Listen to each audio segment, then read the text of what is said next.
I bet by now my dad's on to his 8th pastis and has his hands on his fat stomach. I was ashamed by what I said, but I said it. You hated crisps. You never ate them. You drank pastis, sure, and lots of it, but I'd never put up with people calling you an alcoholic.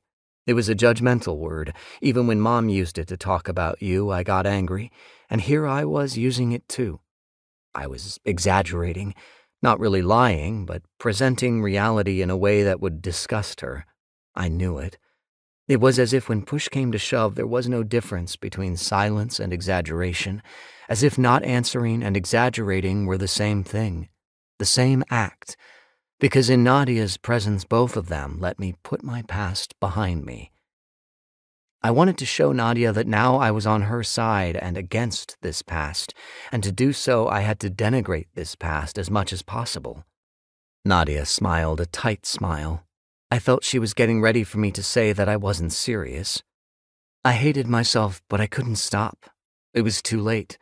My words sickened me, but at the same time I must admit they comforted me because they reassured me about my place in the world. I was no longer like Mom and you. That's what I was implying to Nadia. I'm not like them anymore. Nadia held my gaze too long, far too long. She held mine to know if I was serious, and I held hers to let her know I was.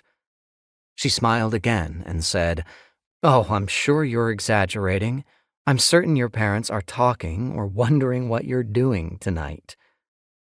That's what she said, but in her eyes I felt like she was begging me, "Tell me you're not exaggerating. Tell me it's even worse than that." I added, "Oh, they couldn't care less about me." "No, they're not talking. They never talk. What would they say to each other? They're watching TV like always." Nadia raised her eyebrows. "How awful. I've always hated TV." She refilled my glass, the red of the wine glistening in the candlelight, the candles glistening in my retina. Elena and her father were silent.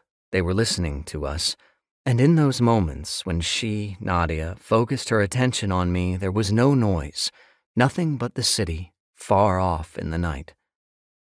Nadia drew a long, resounding breath, and we talked about something else. That was the first time I did that. Deep down, I hated myself. I thought of you, of how much it would have hurt you to hear what I was saying, your disbelief, perhaps, your question. Why are you saying this about us? I wanted so badly to be accepted by Nadia. I wanted so much to belong to her world.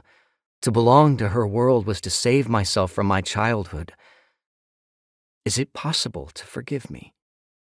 I was suffering, but later, when I went to sleep in the guest room next to Elena's room, I lay down and closed my eyes, appeased, feeling that I belonged a little less to my past.